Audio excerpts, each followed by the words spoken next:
자, 문재인이 어제 제가 봤을 때는 He must be crazy. 그는 참 미쳤음이 틀림없다라고 하는 확실한 발언을 했습니다. 검찰은 초법적이라고 4번을 발언하고요. 조국한테는 마음에 빚이 있다. 국민에게 조국 좀 놓아달라. 이렇게 말을 했습니다. 어떻게 이런 말을 할 수 있는지 정말 놀랐습니다. 자, 지금까지 겪었던 고초만으로도 아주 크게 마음의 빚을 졌다. 그러면서 이 질문은 대통령이 본 조국은 어떤 사람인가 하고 기자가 물었습니다. 공수처법과 검찰개혁 조정법안의 통과에 이르기까지 조국 장관이 민정수석과 법무장관으로서 했던 기여는 굉장히 크다고 생각한다. 그분의 유무죄는 수사나 재판을 통해 밝혀질 일이다. 이러면서 조국 장관의 임명으로 국민 간 많은 갈등과 분열이 생겨났고 그 갈등이 지금도 이어지고 있는 점에 대해 참으로 송구스럽게 생각한다. 그러면서 이제는 검경수사권 조정 법안까지 다 통과됐으니 조 전 장관은 좀 놓아주고 그분을 지지하는 분이든 반대하는 분이든 그 문제를 둘러싼 갈등을 끝냈으면 한다. 이렇게 말을 했습니다. 자, 어제 문재인은 보도에 의하면 장관이 먼저 인사안을 보여줘야 의견을 제시할 수 있다고 윤석열이 이야기했는데 그것은 인사 프로세스에 역행되는 거다. 이렇게 말했습니다. 그런데 검찰은 윤석열 총장 요구는 인사 프로세스에 역행하는 게 아니라 순행하는 거다라고 말했고 법무장관이 와서 인사에 대해 말해달라 하면 윤 총장이 얼마든지 따라야 할 일이다.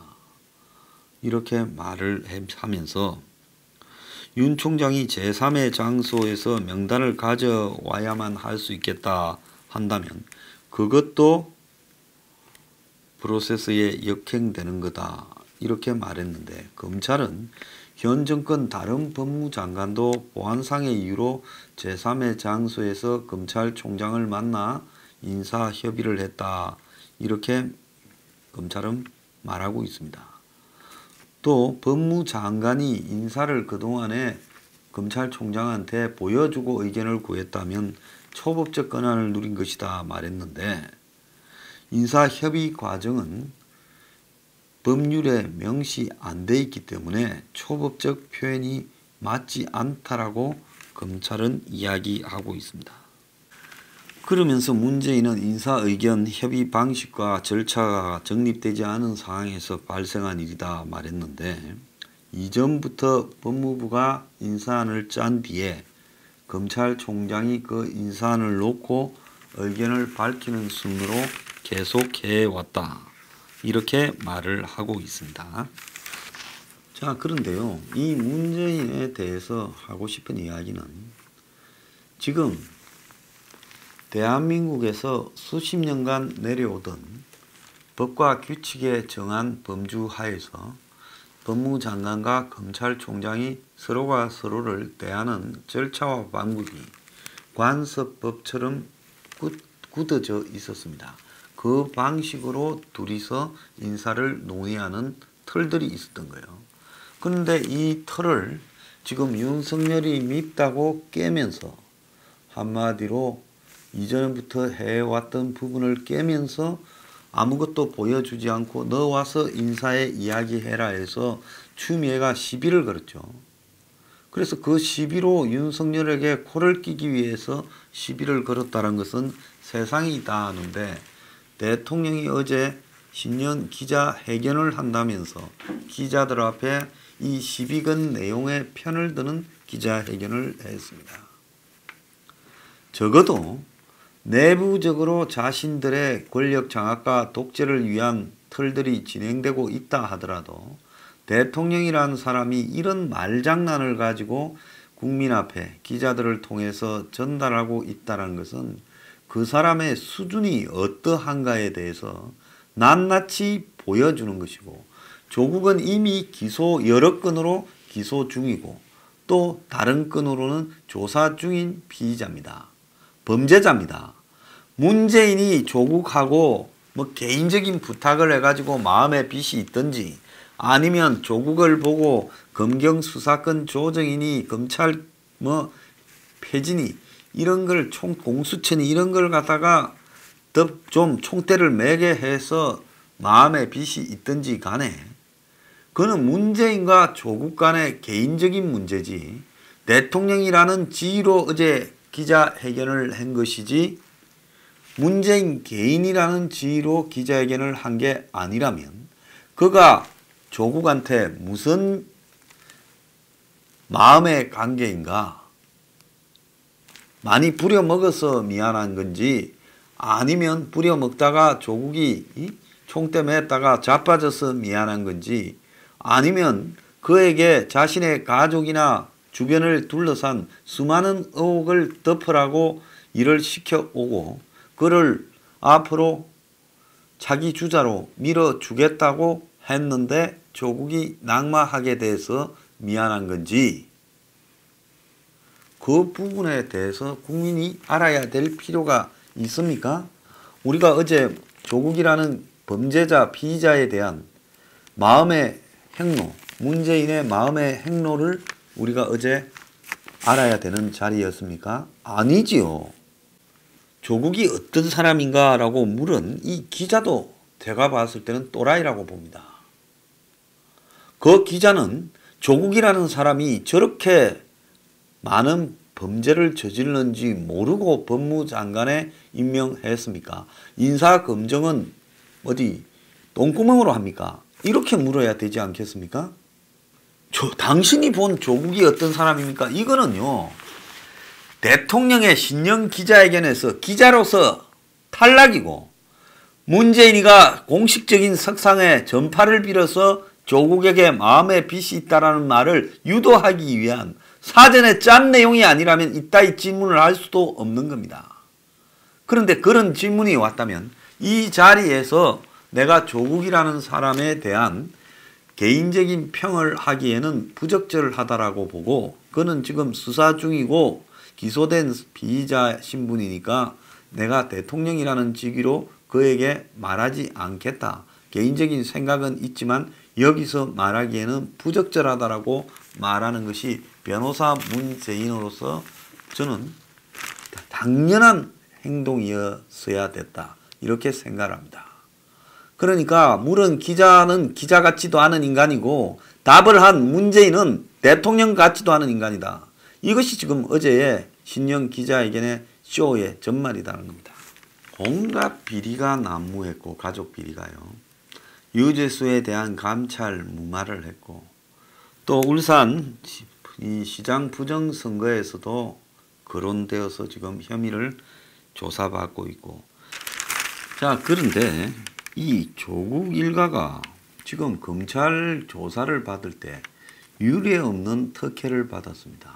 조국 일가 정경심의 때부터 포토라인에 서는 게 폐지되고 심야 조사가 금지되고 이런 1호 수혜자가 다 조국 가족입니다. 그 다음에 비사실 외부 유포 금지도 그때 나왔고요. 그래서 어느 누구보다도 특권을 받았는데 이걸 가슴 아프다라고 말하는 문재인을 보며 저 사람이 과연 정상적인 사람인가 지금 저는 의심을 하고 있습니다. 어제 퇴임 이후에는 잊혀지고 싶다라고 말을 했습니다. 자, 이 전직 대통령들의 뒷모습이 좋지 않았는데 본인은 어떤 모습이 될 것 같느냐 하니까 하하 하고 웃으면서 대통령 이후는 생각하지 않는다. 대통령 때 전력을 다하고 끝난 뒤에 잊혀진 사람으로 돌아가고 싶다. 솔직히 구체적인 생각은 별로 안 했다. 좋지 않은 모습 이런 건 아마 없을 것이다. 자, 문이 지금 어제 지는 농담한다고 이랬는지 모르겠지만은 저는 참 뻔뻔하다라고 생각했습니다. 당신이 이렇게까지 정오와 아집과 독선과 독재로 이 나라를 망치고 수많은 사람들에게 칼질을 해놓고 당신은 잊혀지고 싶다 이렇게 말을 하고 다른 대통령의 안 좋은 모습은 나는 그러지 않을 거다라고 말을 하는 것이 그게 도대체 가능할 거라고 생각하는가? 아니 킬러로서 5만 사람을 다 죽인 청부살인업자가 영화에 보면 자기는 이제 퇴직해서 저 카리브 해안의 어떤 섬에 가서 여자 끼고 행복하게 살고 싶겠지만은 반드시 죽이러 오지 않습니까? 자, 문재인이 지금 퇴임 이후에 잊혀지고 싶다. 잊혀지고 싶으면 이렇게 안 했어야지요. 절대로 우리는 잊지 않을 거니까 당신은 잊혀지고 싶다라는 것은 개인적인 소망이라 그렇게 제가 이야기를 합니다. 참 뻔뻔하다 봅니다. CNN 기자가요. 이러한 사태가 북한에 미칠 영향이 뭔가 물으니까 10초간의 정적이 흘렀고 문이 10초간 말을 못했다는 거예요. 그러다가 트럼프가 김정은의 생일을 축하한다 했고 정상 간의 친분이 유지되고 있으니 대화할 의지를 보인 거다라고 말했습니다. 자, 문은 북한의 이런 지금 온갖 욕을 섞은 상대하지 않는다는 면박에도 남북 협력을 정진시켜야 된다 이야기를 하고 북한 비핵화나 이런 문제가 가능하겠느냐라는 부분에 말을 빙빙 돌리면서 북한이 대화 문을 안 닫았다. 비관할 단계가 아니다라고 말을 했지만은 그리고 북한의 관광 재개 등 금강산 관광 재개 등을 언급하며 제재 완화에 예외적인 승인을 받게 노력하겠다 이런 말까지도 했지만은 지금 10초간의 문이 말을 하지 못한 장면이 기본적으로 문의 대북 관계에 대한 지금 혼란한 머릿속을 드러낸 거다.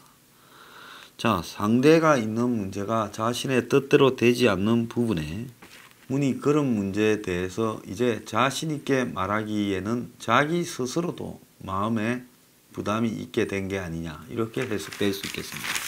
어제 앞근은 부동산 온갖 대책을 다 강구해서 압박하겠다라고 하지만은 그러면 집을 안 사고 대통령 말만 믿고 기다려도 되느냐 하니 대답이 불가능한 질문이다. 강력한 의지라고 생각해달라 했습니다.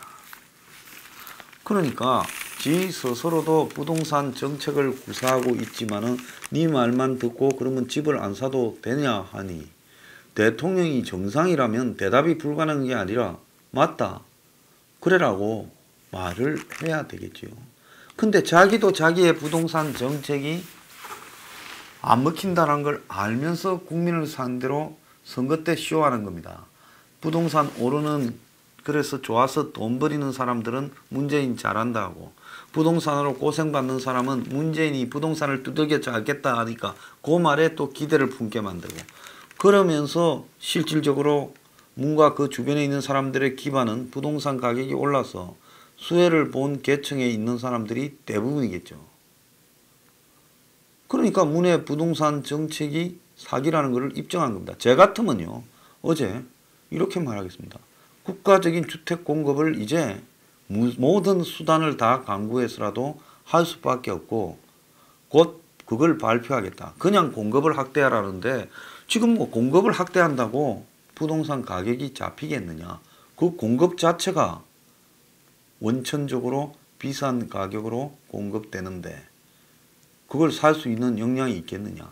국가적으로 저렴한 주택을 대거 이제 공급하는 그런 시대를 열어야만이 지금 앞으로 부동산이 잡힐 거고 그래서 우선 수도권부터 시작해서 지금 부동산에 관련된 온갖 규제들을 다 풀어서 지금 수도권에 집중적으로 국가적 주택 공급을 하기 위한 대안을 곧 발표하겠다. 이렇게 이야기를 하면요. 국민들이 저렴하고 원가로 공급받을 수 있는 주택이 이제 필요하다고 생각한다. 또 그걸 통해서 중소건설사들의 건설 경기도 일으키겠다. 꼭 민간에만 공급해야 되는 것이냐. 자, 주택 공급 원가 한 6, 700만 원이면 충분하다고 생각한다. 정부가 가진 모든 땅에 건폐율, 용적률 등을 다 완화해서 지금 국가적 주택 공급을 하고 도심의 많은 땅들을 정부가 사들여서 본격적인 주거 정책에 대전환을 하겠다. 이 말만 하면요. 어제부터 부동산 가격 그냥 곧바로 원점 핵입니다. 그걸 알면서도 안 하는 문재인은요. 그거는 문재인이 기득권 편에 서 있기 때문이다. 이렇게 해석할 것 외에 다른 도리가 없습니다. 어제 문재인은 그야말로 대통령이 아니라 아주 뻔뻔한 아집에 가득 찬 노인으로서 정상적인 모습이 아닌 모습을 회견에서 연출했습니다. 저런 꼴을 보고도 지지한다고 하면요. 그건 그들도 역시 뭔가 비슷하게 제정신이 아니다. 저는 그렇게 생각합니다.